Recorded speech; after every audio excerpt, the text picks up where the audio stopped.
Can you tell me about the bite mark? The cloud sea shimmers against Paidia's sun, a beckoning gale crashing against Laurelei's left thigh. She takes a precautious glance down, catching sight of the gnashing bite mark that mars her terracotta skin, and she instantly knows what May is asking of her. Laurelei is not about to give away her whole life story to an Earthborn just yet, though. You'll have to be more specific, Laurelei replies, with a knowing smirk. May rolls her eyes just as another gust of wind whips right against her back.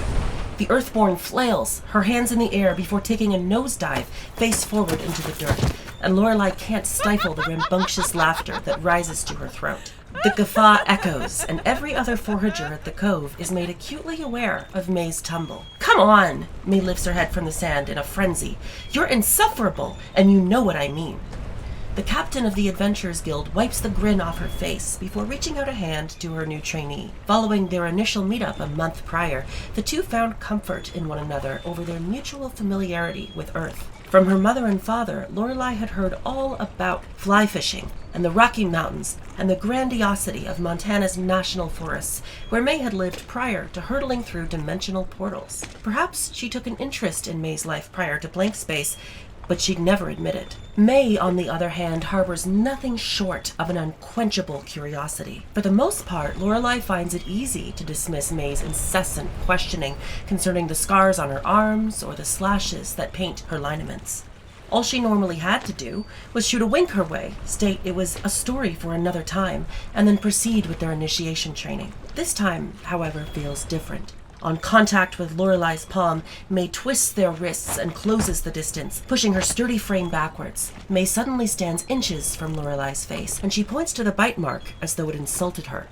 I need to know how you got this, Cloudwalker, the Earthborn commands, bitter as she enunciates the final utterance. Laurelei takes notice that despite their proximity, May is careful not to touch the hardened flesh of her scar, and something about that delicacy sends a nerve-wracking chill down her spine. Slayer of the infected sky whale and protector of Paidia, the ever-rebellious Laurelei swallows down a nervous gulp, and she suddenly can't stop herself from singing like a canary. My parents were like oil and water. In that instant, Laurelei remembers the story like it was yesterday. The harbor bell rang as a young Laurelei watched the schooner sail in from the horizon. Its wind turbines spun rapidly, and the humble song of a sky whale intermingled with the billowing winds of the cloud sea. Her father, a charismatic charmer with honey eyes and an impish demeanor about him, tightened his grip on his daughter's hand, watching as each crewmate stepped off the gangway and onto the rocky Pistachio Harbor. But as the last of the crew made their way onto land, Laurelei watched as his face fell in an instant. "Where is she?" he sputtered, letting go of her hand to grab the final innocent sailor squarely by the shoulders. "Where is Zell?" His gentle voice clashed with the severity of his words. Laurelei tugged at his arm, but she was only a kid, and he was a desperate man whose lover was nowhere to be seen. The sailor shoved her father off of him with a raised eyebrow and a glare that could cut steel, and Laurelei stared blankly at the vessel as though waiting for her mother to emerge from the lower deck with that stoic, ear-to-ear grin of hers. It was on that night, as her father solemnly prepared rice and soggy stir-fried diproot and comet fruit for the third night in a row, that she made a pivotal, life-altering decision. Find her mother. No matter what it took, she would find her mother. You know, when your ma parted ways to the uncharted, she mentioned she'd had a dream where you were a Cloudwalker, said Ivrid, renowned voyager of Paidia and her mother's right-hand man. Laurelei had heard tales of the Cloudwalkers, a deeply karmic convoy of fighters who reined in energy through connection to the winds of the cloud seas. By simply filling their lungs with a hearty gust of gaseous sea wind, they could become one with the air and harness a grand battle spirit. Laurelei would have thought it a fairy tale if her mother wasn't a Cloudwalker herself. She remembered seeing Ma for the first time out sparring on the seas, her movements swift like a current, balanced and controlled. You seriously think I can be half as graceful as Ma? Laurelei let out a full-bodied laugh that cracked within the space between them. Dream on, Uncle Iv. I don't think, kid, I know. He gave her a pat, or rather a slap, on the back. She nearly dropped her arrow spear from the impact, but his unwavering confidence in her abilities as a 14-year-old kid forced a smile on her face. Now, back at it. Base stance. Laurelei complied. Plant your feet into the ground. Feel the wind around you. She closed her eyes momentarily, breathing in the sea wind. "Good," he commented. She could hear his voice circling her. "I'm gonna count to 3, all right?" He didn't wait for a response before beginning. 1. Laurelei tightened her grip on the spear, feeling the indentations of the wood, the earthiness of the engravings. She watched as Uncle Ivrid positioned himself, front knee bent, still as stone. His custom-designed sextant, affectionately referred to as Azul, glimmered in the sunbeams, radiance cerulean like stained gold. 2. She felt the sand beneath her feet, her toes sinking into the bay. He angled his left wrist down towards her figure, the spearhead of his weapon aimed straight for her. She felt the weight of the world plummet upon her shoulders as she stared down the length of Azul. She'd never looked the tip of the spike in the eyes. 3. She heard the distant caws of finfish, the rush and the beauty and the power of the world, and finally she exhaled with the force of a cloudwalker. With controlled steps that paralleled even the most skilled arrow spearsman, Laurelei stepped through a flow of attacks in a flurry. Ivrid dodged nimbly, keeping his ground. The two matched one another's movements like ballroom dancers. "Good, kid," he commented, and at that moment their spears made contact. The impact sent waves of electrifying force through her body, down to her feet and into the sand. She observed his pattern with a keen fighter's eye. Block, counter, return to guard. It was easy to overbear him. It was her mother who was the Cloudwalker, after all, not the Master Navigator. Laurelei went straight for a finishing blow as Ivrid fumbled his footwork on a counterattack, and the tip of the glaive threatened to leave a blistering scar right between his eyes. A wide grin erupted across his face as he eyed the blade above his head, and Ivrid nodded in acceptance. Their farewell was short but memorable. Laurelei and Ivrid watched her father's trembling figure shrink as they soared towards the horizon. His parting words were whispers, a sentence which she was not supposed to hear, but the winds carried sounds through her very being, innate and ambivalent in nature, and she heard him murmur into Ivrid's ear, "Take care of my daughter." Her father, who'd known Ivrid before Laurelei was even born, trusted Ivrid with his own daughter's life, but she could see it in his eyes. He'd rue this day until the two of them returned safely. It took every ounce of his will not to climb aboard and fight, but he knew that wasn't his trade. As minutes turned into hours and hours turned into days, Laurelei and Ivrid found themselves on the border of the uncharted lands. Zell and Sergeant Iron left on this shoreline, Ivrid recalled grimly. They'd gone to look for tracks, any signs of life, food, maybe even civilization. Letting out a morose sigh, the older man's face seemed to sag, and in that moment, Ivrid looked his age. They insisted I stay behind, look after the squadron. Lorelei's resolve steeled. They could still be here. The words cascaded out of her mouth without ration, but she could not afford to harbor disbeliefs. She stared out at the foreboding ocean of clouds, a hazy fog of pink and golden trails rolling over the archipelago in swirls, and she took stock of her surroundings. There laid 3 neighboring islands in addition to the one they'd docked to, one eastwards with tall vegetation that towered over the thick layer of cloud sea, one westwards with a vibrant variety of multicolored flora, and one in the center, almost eerily barren. The island they were stationed at was boggy in a way she could not understand. Laurelei feared something would snatch her up and pull her into the marsh if she left her feet in the muddied swamp-like vapor for too long. She climbed over the schooner's railings and set foot on what little land was solid. Upon contact, the air seemed to ripple after months of stillness, and Laurelei watched the small pink and blue clouds roll slowly outwards in a circle. She traced their path all the way to the center isle, hollow and devoid of vegetation.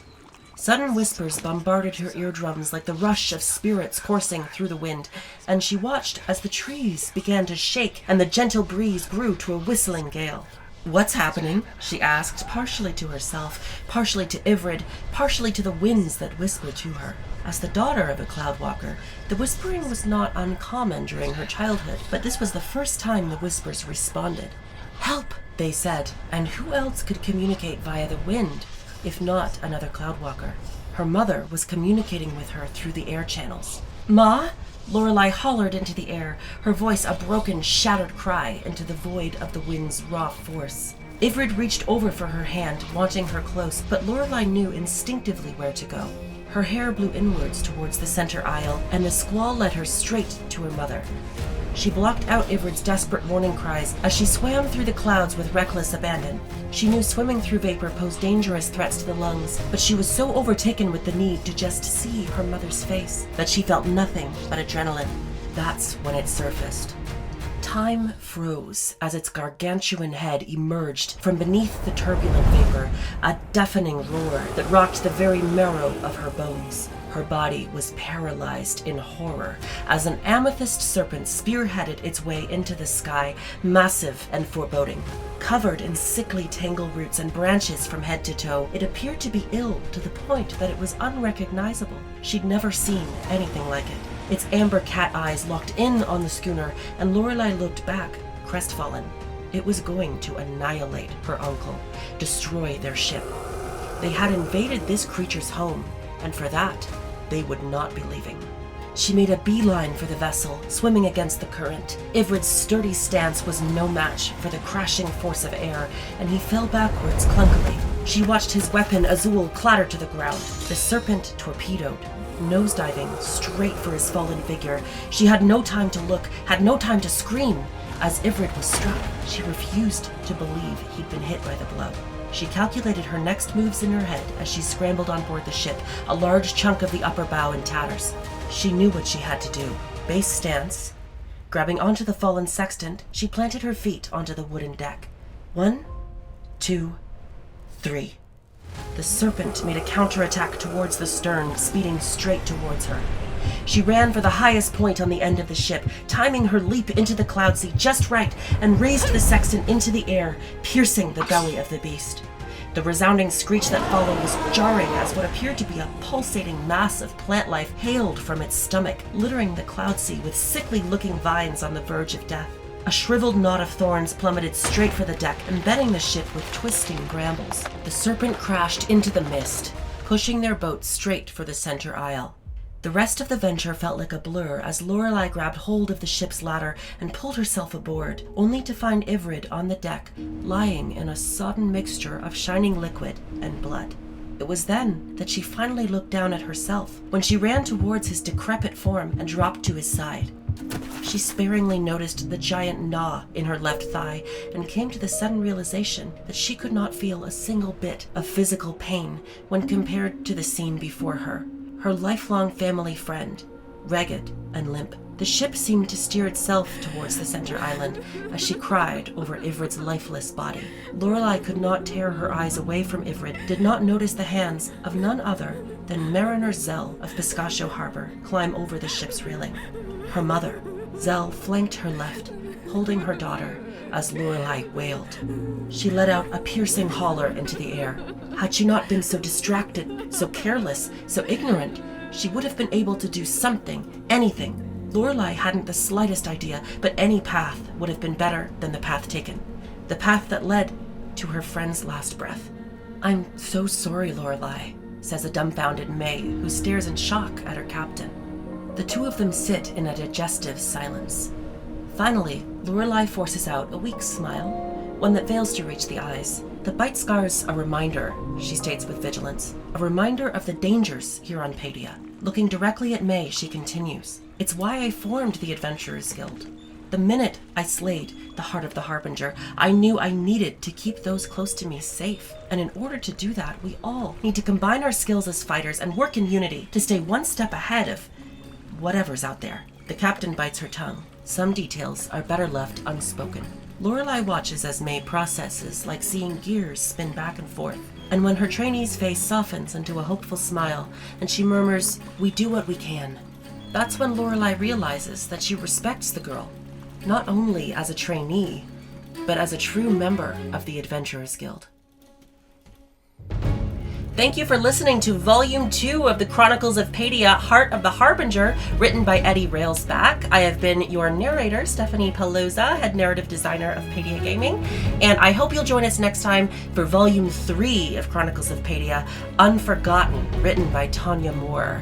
Karita's story of archaeological investigation, alien life, and what secrets Zell brought back from the Uncharted Lands. Until then, happy adventure.